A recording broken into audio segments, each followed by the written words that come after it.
केटा खिल्नुम साओ खिल्नुमा जानु खेल्नुमा बाब्रे ठाउँमा त केटा कति राम्रो है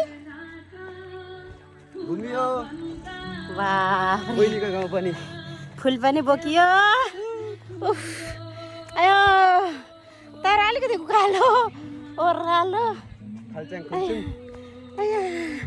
खासमा चाहिँ फाइनली हामीले एउटा प्लान्ट देखेछौँ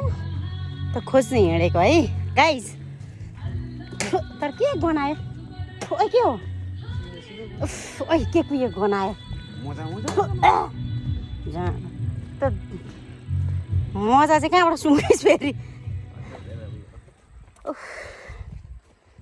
फाइनली गाइज हामी चाहिँ एउटा प्लान्ट खोज्दैछौँ यो ठाउँमा चाहिँ आएको है भिजिटमा आएको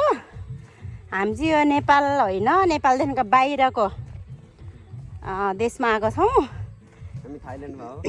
थाइल्यान्ड होइन थाइल्यान्डमा त बिचमा हुन्छ त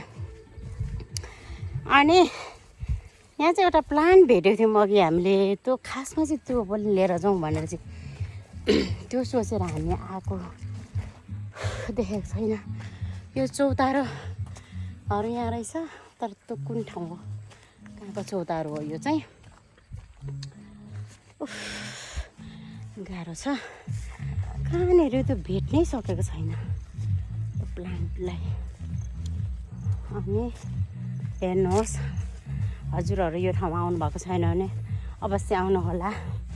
अनि भिजिट गर्नु होला यति रमाइलो ठाउँ यो ठाउँमा चाहिँ गाडी नै चाहिँदैन क्या पैसै खर्च हुँदैन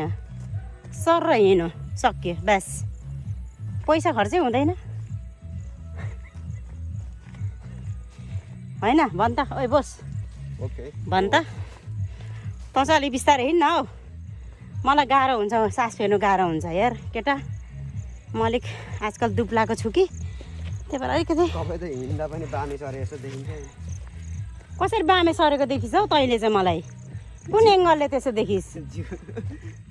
कति हेपेर नभने यार तँलाई एक दियो भने ती कस्तो राम्रो कलरको फुल यो फुल होइन त भन् त